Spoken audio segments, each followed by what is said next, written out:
একটু আলোচনা হবে।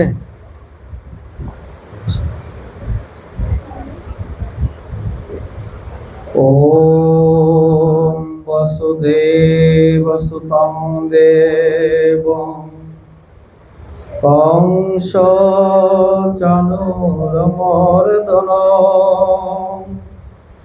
দেবকী পরমানন্দং কৃষ্ণ বন্দে জগদ্গুরু। শ্রীকৃষ্ণ হৃদয়ং গীতা সংসার মলনাশিনী জ্ঞানং ভক্তিং মুক্তিদাত্রী গীতা দেবী নমাম্যহম। মোকং করোতি বাচালং সদ্ভাষিতং যৎশক্তি তমহং বন্দে সুতেজানন্দ গুরুং পরম। ওম শান্তি শান্তি শান্তি।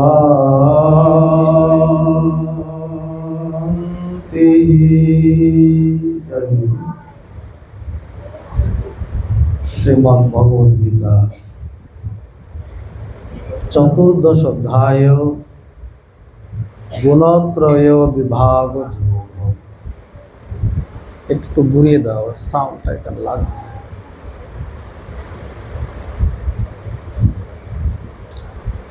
প্রকৃতির যে তিনটি গুণ সত্য রজ তম, এই তিন গুণের বৈশিষ্ট্য, তিন গুণের প্রভাব এবং এই তিন গুণ আমাদেরকে কি করে, তিন গুণের বন্ধন থেকে কিভাবে মুক্তি লাভ করা যায়, তারই বিস্তারিত আলোচনা ভগবান এই চতুর্দশ অধ্যায়ের মধ্যে ব্যাখ্যা করেছেন। গুণতত্ত্ব আমাদের জানা খুবই প্রয়োজন, কারণ আমাদের সকলের মধ্যেই এই তিনটা গুণ বিরাজমান। আমরা যদি বলি এই লোকটা খুবই ভালো লোক, খুব ভদ্রলোক, খুব নম্র লোক, পরোপকারী লোক, ধার্মিক লোক, সৎসঙ্গ করে, এটা তার সত্য গুণ, একটা ভালো মানুষ। আর যদি বলি এই লোকটা খুবই খারাপ লোক, মন্দ লোক, কোনো কথা শুনে না, কথায় কথায় অহংকার করে, অভিমান করে, শুধু সারাদিন টাকা পয়সা ধন দৌলত বিষয় ভোগ ছাড়া কিছুই বুঝে না, ঈশ্বর বুঝে না, ধর্ম বুঝে না, সাধু বুঝে না, বৈষ্ণব বুঝে না, তীর্থ বুঝে না, দান দক্ষিণা বুঝে না, অত ভালো লোক নয়। এটাও গুণের প্রভাব, এটাকে বলা হচ্ছে রজগুণ।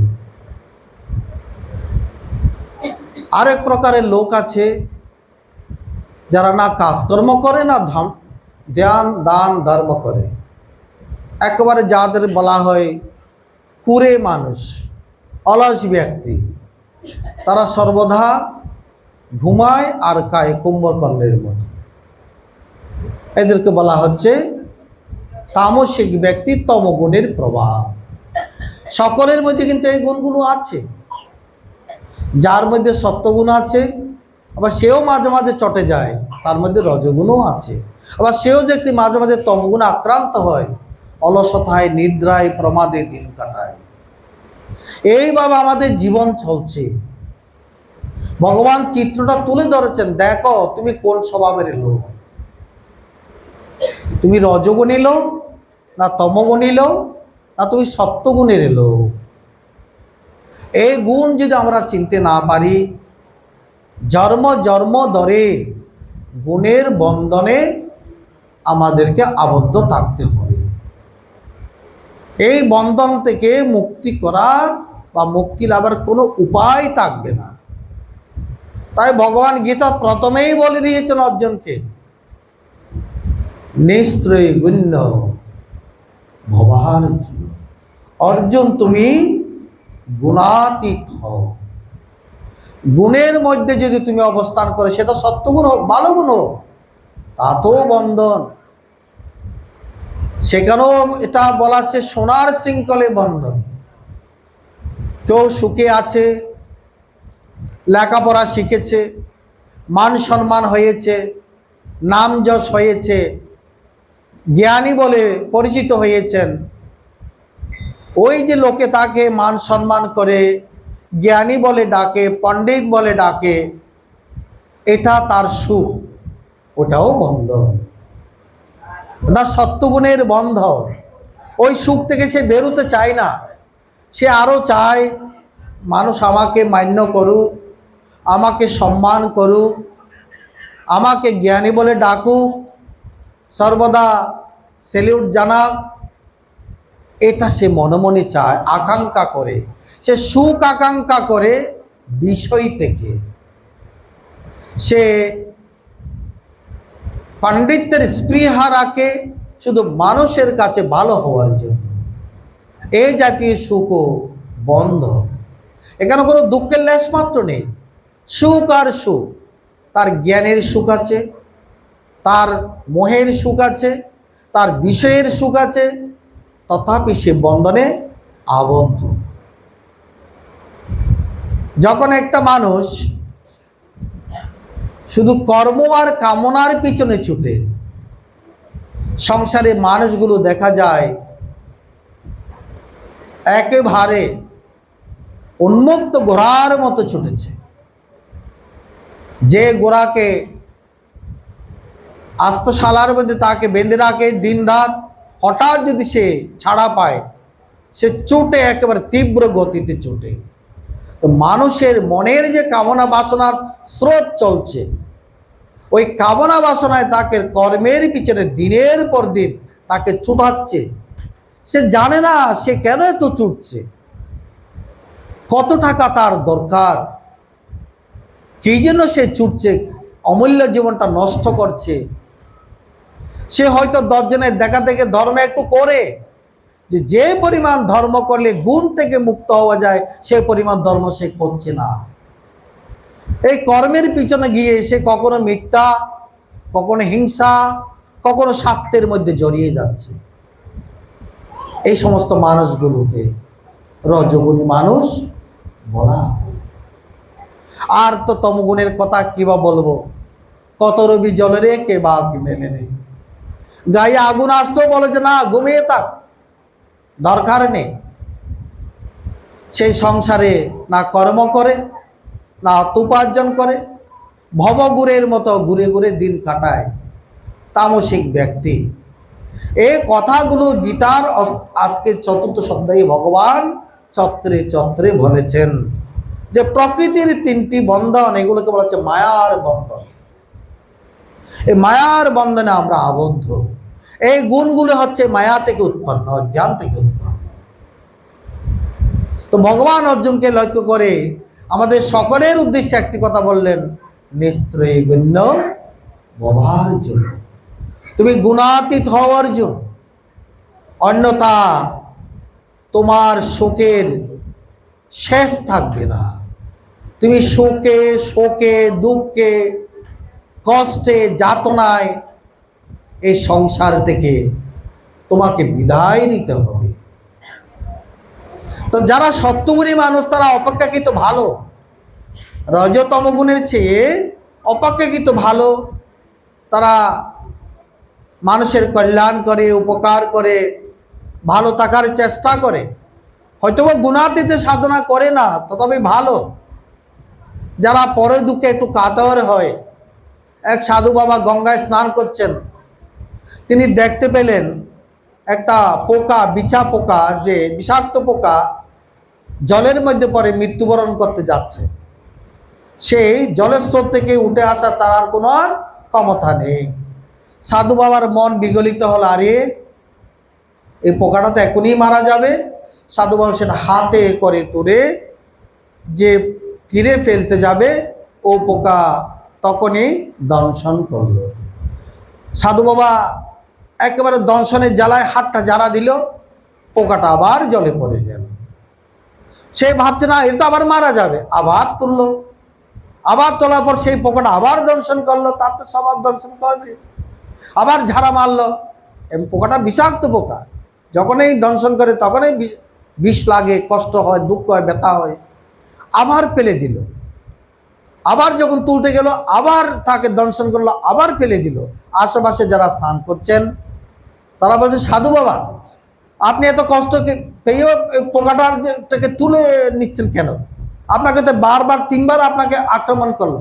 বলে, দেখো পোকার স্বভাব আমাকে আক্রমণ করা, আমি তো পোকা নয়, আমার স্বভাব তাকে উদ্ধার করা।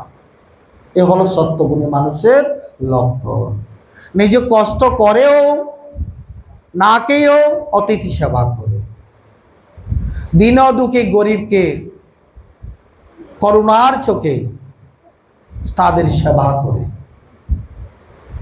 সেই জন্য সত্যগুণী মানুষ, মহাত্মারা বলে থাকেন, মানুষের শরীরের মধ্যে 3 গুণের রামায়ণ চলছে। মন কখনো কখনো রাম যখন সত্যগুণে থাকে, আর কখনো কখনো রাবণ যখন কর্মের উদ্যমতায় থাকে, আর কখনো কখনো কি চলছে, কুম্ভকর্ণ নিদ্রিত হয়ে থাকে। যখন মনের মধ্যে ভালো ভাব থাকে তখন সে হয় রাম, নয় বিভীষণ।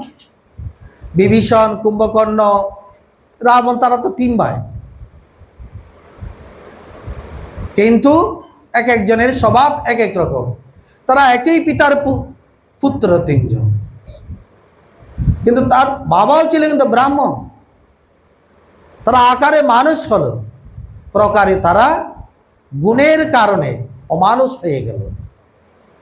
তাই কথায় কথায় বলে না, গুণতেই মানুষ, গুণেতেই অমানুষ। আবার গুণেতেই কাপুরুষ, গুণমুক্ত হলে জীব হয় মহাপুরুষ। যখন গুণাতীত হয়ে যায় তখন সে মহাপুরুষ হয়ে যায়। গুণেতেই জীবন, এই গুণের দ্বারা আমাদের জীবন চলছে। আবার গুণের মধ্যে থেকে হবে আমাদের মরণ, তা বলে গুণেতেই মরণ। ভগবান বলে দিচ্ছেন, উদ্যম গচ্ছন্তি সত্যস্থা মধ্যে তিষ্ঠন্তি রাজসা জগন্নগণ বৃত্তিস্তাদ গচ্ছন্তি তামসা। তুমি যে সত্যগুণে থেকে মৃত্যুবরণ করো, ঊর্ধ্বলোকে তোমার গমন হবে। রজগুণে থেকে মৃত্যুবরণ করো, তুমি মধ্যলোকে, জীবলোকে, ভূলোকে, মধ্যলোকে তোমার আগমন ঘটবে। আর তমগুণে যদি মৃত্যুবরণ করো, পশ্চাদি কুলে কৃমিকীট, জলচর, স্থলচর, নানা প্রকার কৃমি পোকার মধ্যে তুমি চলে গেলে। যে কোনো এক গুণের মধ্যে আমাদের মৃত্যুবরণ করতেই হবে। তা বলছে গুণেতেই জীবন, গুণেতেই মরণ। আবার জীবনের মধ্যে আমাদেরকে গুণে বন্ধন করে রেখেছে, গুণেতেই বন্ধন। গুণাতীত হলে জীবন মুক্ত হয়। গুণেতেই সৃষ্টি, গুণেতেই লয়। গুণাতীত হলে পুরুষ জীবন মুক্ত হয়। গুণের দ্বারাই জগৎ সৃষ্টি। বলে এই মানুষটা এরকম কেন? এই গুণ তাই সেরকম।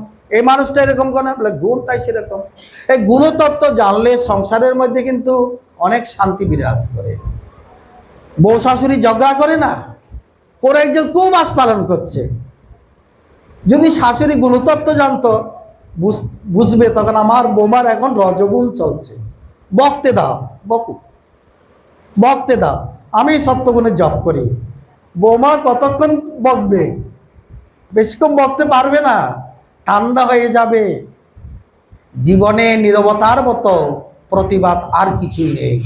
যদি বোবার মতো শাশুড়ি ঝগড়া শুরু করে দেয়, আর দুজনের যদি সেখানে রজগুণ হয়, লঙ্কা কাণ্ড ঘটে যাবে। তাই এই গুণ তথ্য পরিবারের মধ্যে অ্যাপ্লাই করা দরকার। কিভাবে আমরা সত্যগুণে থাকব, রজতম গুণকে এড়িয়ে এড়িয়ে কিভাবে আমরা থাকব, কিভাবে সত্যগুণের সাধনা করব। সত্যগুণের সাধনা করতে হলে স্বয়ের সেবা করতে হবে। সত্যগুণ লিখতে দৈন্তস লিখতে হয়তো সাধনা করতে হবে, অর্থাৎ নিয়মিত সন্ধ্যা উপাসনা, নিত্য সুয়াধ্যায় গীতা পাঠ করতে হবে। তোতা পাখির মতো নয়। গুণত্রয় বিভাগ তো 1000 বার পড়েছেন, গুণতত্ত্বের অর্থ বুঝে সত্যগুণে হতে পেরেছেন? ভগবান বলছে সত্যাৎ জ্ঞান সঞ্জায়তে, সত্যগুণ থেকে জ্ঞান উৎপন্ন হয়, বিচার উৎপন্ন হয়, বিবেক উৎপন্ন হয়। তা আমার হচ্ছে না কেন? এত বছর গীতা পাঠ করে, তার মানে অর্থ অবধারণ করে আমি পড়ি নাই। পড়তে বলেছে পড়ে গেলাম, একটু পুণ্য হলো, জ্ঞান হলো না, বিচার হলো না, বিবেক হলো না, মুক্তির সাধনার ইচ্ছা হলো না। তাই বলছেন সয়ের পতংশ সাধনা করো, অর্থাৎ তুমি সন্ধ্যা করো, গীতা পাঠ করো, সংযম করো। আমরা এখানে আহার সংযম করছি গুণের সংযম করার জন্য।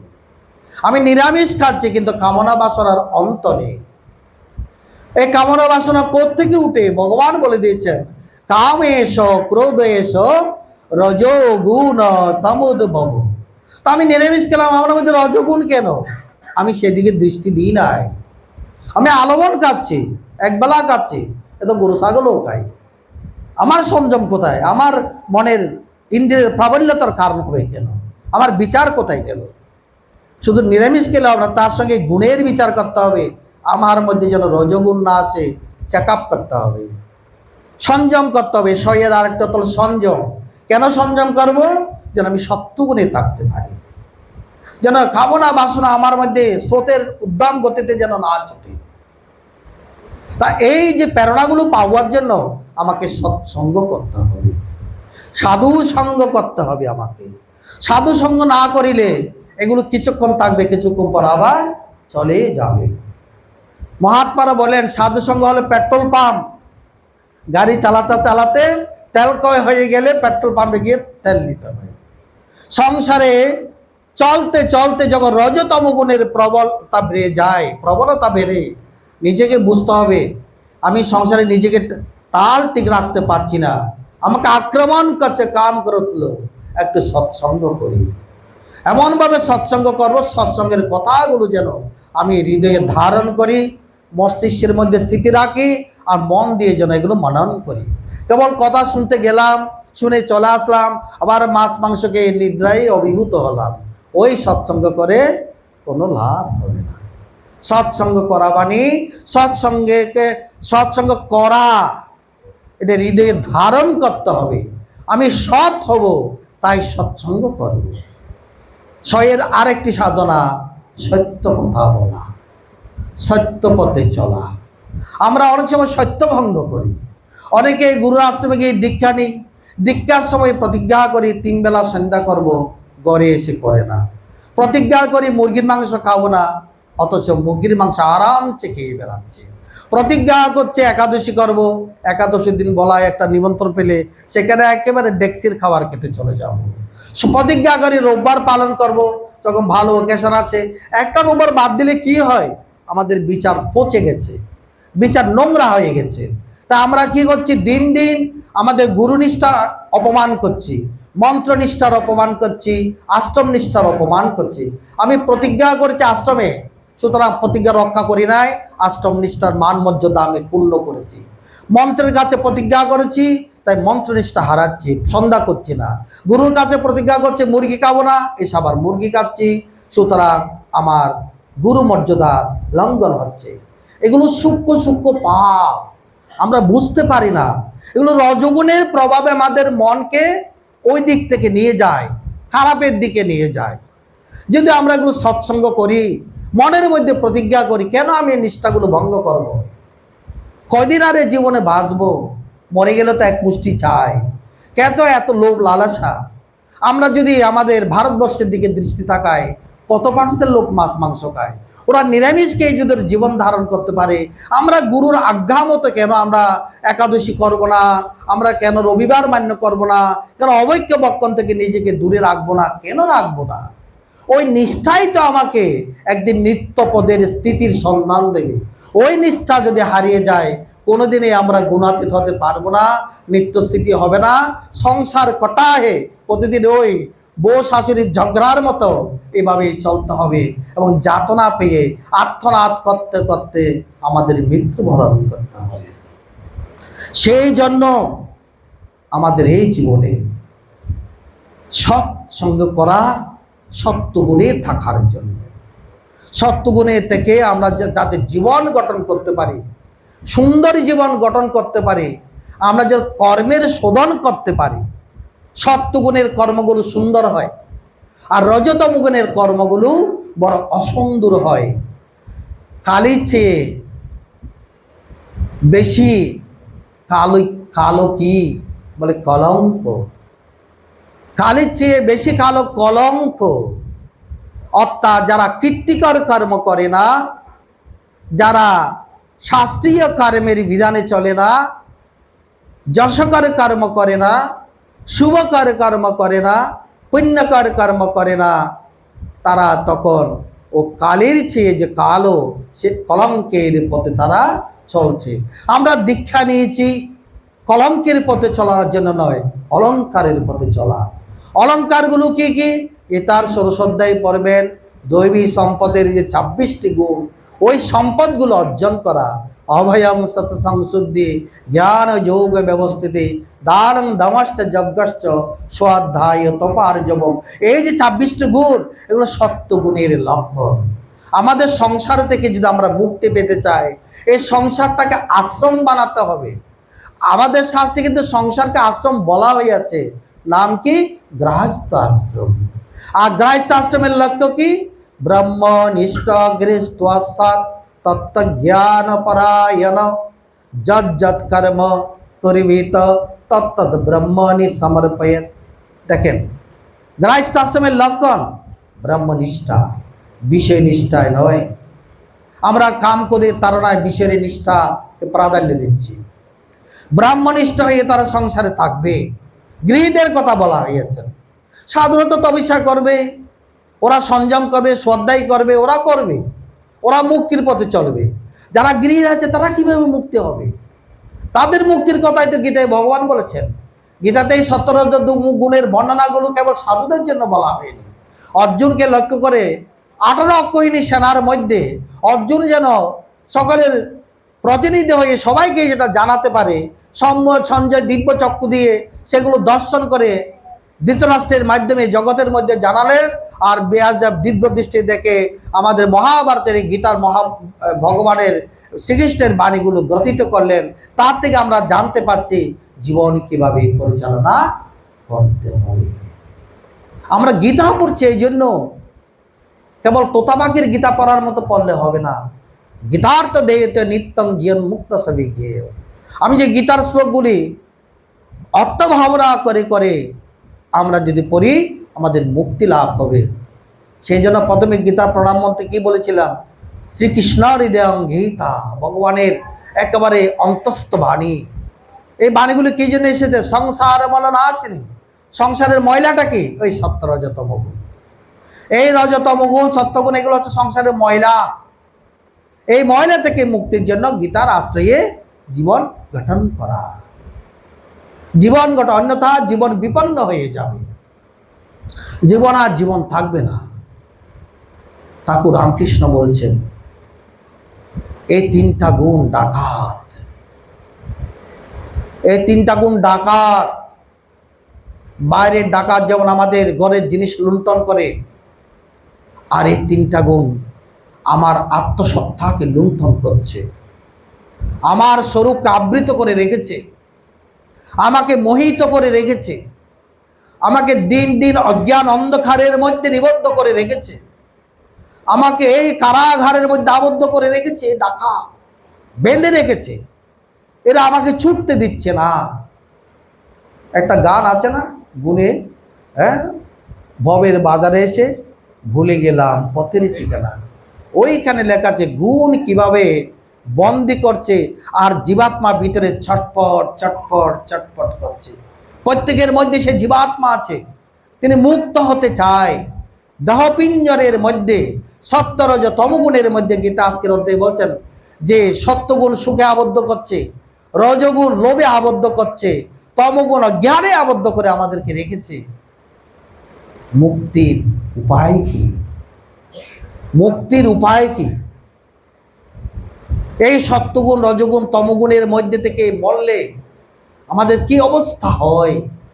2 বন্ধু পুরুষোত্তম ধামে যাচ্ছেন, পুরুষোত্তম ধাম কোথায় জানেন?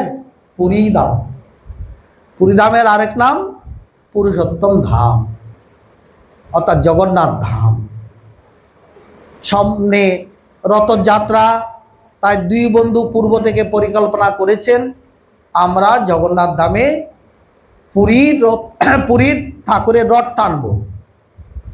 কারণ ঠাকুরের রথ টানলেও অশেষ কল্যাণ হয়। এখনকার দিনের মতো তখনকার কারণ গাড়ি ঘোড়া ছিল না, দুই বন্ধু হাঁটা শুরু করেছে। দিনের পর দিন হাঁটছে হাঁটছে হাঁটছে, মাইল অতিক্রম করে তারা চলেছে। আর বেশি দিন নেই, একটা রাত পোহালে তারা একেবারে জগন্নাথ ধামে পৌঁছে যাবে। এর মধ্যে এক বন্ধুর শরীর খারাপ হয়ে গেল, হাঁটতে হাঁটতে আর পাচ্ছিল না, খারাপ হয়ে গেল।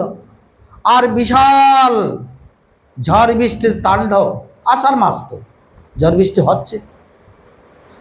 একজন খুব জ্বরে কাবু হয়ে গেছে, তারা একটা ঘরের মধ্যে, পথের ধারে যে কোনো একটা ঘরের মধ্যে তারা আশ্রয় নিল।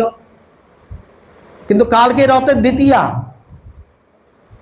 জগন্নাথ সুভদ্রা বলরামের রথ বের হবে, লাখো লাখো ভক্ত তাদের দড়ি ধরে তাদেরকে মাসির বাড়ি নিয়ে যাবে, অশেষ পুণ্য সঞ্চয় করবে।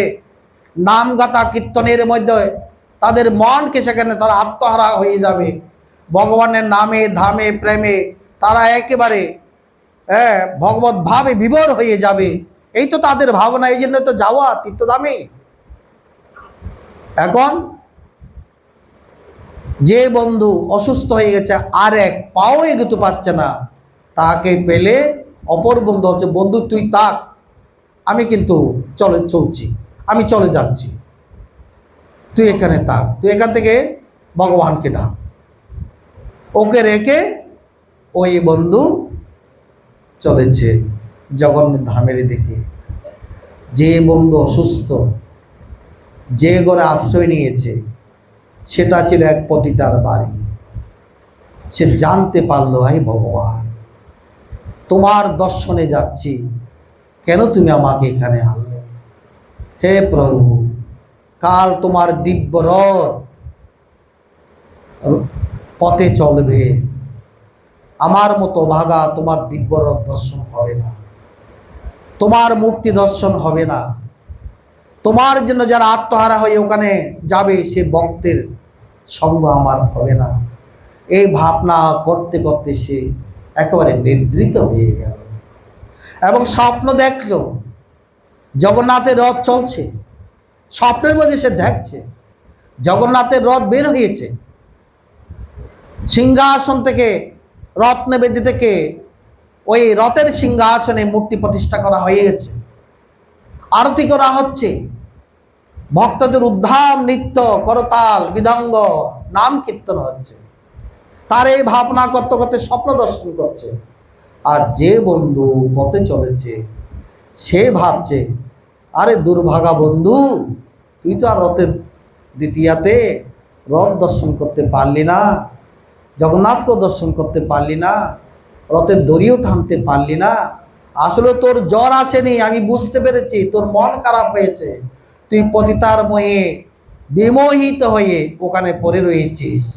এই করতে করতে যা, তোর মারা তুই মর।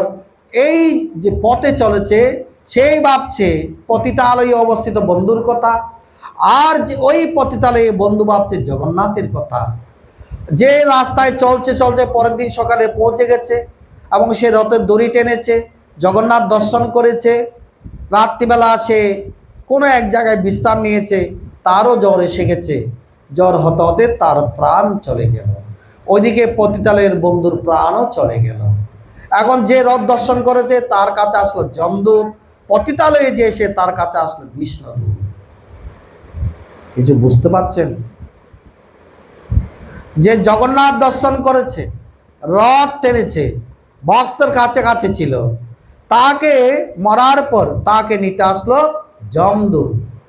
তখন তার আত্মা বলছে, তোমরা ভুল করছো, আমি জগন্নাথ দর্শন করেছি, রথ টেনেছি, ভক্ত সঙ্গ করেছি, আমার ওই বন্ধু পতিতালয়ে যে, তোমরা তার কাছে যাও, আমার কাছে বিষ্ণুদূত পাঠাও। বলে না, তাকে আনার জন্য বিষ্ণুদূত গেছে, আমরা কোনো ভুল করিনি। কাল কখনো ভুল করে না, যমরাজ কখনো ভুল করে না। আমি বাইরে শরীরটা কোন অবস্থায় আছে সেটা বড় কথা নয়, মনটা আমার কোথায় ছিল। সে জগন্নাথ ধাম দর্শন করেছে বটে, মন ছিল পতিতালয়ে তার বন্ধুর কাছে, মন জগন্নাথের কাছে নেই। প্রভুকে সে ধ্যান করছে না, সে প্রভুর রাত টানছে, সে ভাবটা তার কাছে নেই। তার মন পড়ে রয়েছে বন্ধুর কাছে, আর বন্ধুর মন পড়ে রয়েছে জগন্নাথের কাছে। তার শরীরটা পতিতালয়ে, তার মন চলে গেছে কোথায়। তার জন্য সেই অবস্থায় থাকতে তার মৃত্যু হলো। উদ্যম গচ্ছন্তি সত্যস্থা। যখন সে জগন্নাথের ভাবনা করছে তখন তার সত্যগুণ, আরে জগন্নাথ ধামের থেকে সে করছে অসৎসঙ্গ, তার মন ছিল তমগুণ। তাই তাকে আসলো যমদূতে নিতে, ওকে আসলো বিষ্ণুদূত। এই জন্য বলেন মনে এবং মনুষ্যানাং কারণং বন্ধমোক্ষায়। ভাবগ্রাহী জনার্দন, আপনি বাইরের লোককে কিভাবে রিপ্লেসমেন্ট করছেন, উপস্থাপনা করছেন, বড় কথা নয়। মন আপনার কোথায় আছে? ঈশ্বর ভাবনায় আছে কেন? তোমার ওই ভাবনায় প্রভু নিয়ত রাখিয়ে মোরে, মহাত্মা গান গাইল। তোমারও ভাবনায় প্রভু, শরীরটা যে অবস্থায় থাকুক না কেন, যেন তোমার ভাবনা নিয়ে আমরা অবস্থান করি। এভাবে থাকতে থাকতে ভগবানের প্রতি প্রেম আসবে, ভক্তি আসবে। গীতায় ভগবান বলছে মাঞ্চ যোগ বিচার এন ভক্তি যোগ এনে সেই হতে। এই গুণ থেকে মুক্ত হবার জন্য ভগবানকে ভক্তি করো। শ্রবণং কীর্তনং বিষ্ণু শরণং পাদ সেবনং অর্চনং বন্দনং দাস্য আত্মনিবেদনম। তুমি নববিতার ভক্তির মাধ্যমে তোমার ইষ্টকে নিরন্তর ভাবনার মাধ্যমে রাখো, কখনো তার গুণগান কীর্তন করো। সঞ্জয় যে বললাম সত্যগুণে থাকার জন্য সংযম করতে হবে, স্বাধ্যায় করতে হবে, সন্ধ্যা করতে হবে, অর্চনা করতে হবে, আরতি করতে হবে, সাধনা করতে হবে। তবে আমার মধ্যে জ্ঞান উৎপন্ন হবে, বিবেক উৎপন্ন হবে। আমি কঠিন সম্মুখের পরিস্থিতি হলেও আমার মন বিচলিত হবে না। ধীরস্তত্র নময়তে, যে নিরন্তর বিচার ভাবনায় তাকে, ধ্যানে তাকে, তার মন কখনো বিচলিত হয় না। সে প্রতিকূল পরিস্থিতি থেকেও নিজেকে উদ্ধার করতে সমর্থ হয়। আর হালকা ভক্তি নিয়ে, হালকা ধর্ম নিয়ে, ধর্মাচরণ নিয়ে নিজেকে কেউ কখনো রক্ষা করতে পারবে না। সেদিন আমাদের প্রতি মুহূর্তে সত্যগুণে থাকা প্রয়োজন, ভগবানের ভাব ভক্তি নিয়ে থাকা প্রয়োজন। তবে আমরা এই গুণ থেকে মুক্তি লাভ করতে পারবো। এই গুণ থেকে মুক্তির উপায় হচ্ছে জ্ঞান। সেই জ্ঞান আমাদের মধ্যে উৎপন্ন হবে। ত্রিগুণের অতিরিক্ত ত্রিগুণ থেকে মুক্ত হয় যে জ্ঞান, সে আত্মজ্ঞান আমাদের লাভ হবে। এই আত্মজ্ঞানের প্রভাবে আমরা গুণ থেকে মুক্ত হয়ে সংসার থেকে বিদায় নিতে পারবো। জীবনে সুখ শান্তি অনাবিল আনন্দ আসবে। ওম তৎসৎ। জয় গুরু। ওম পূর্ণমদঃ পূর্ণমিদং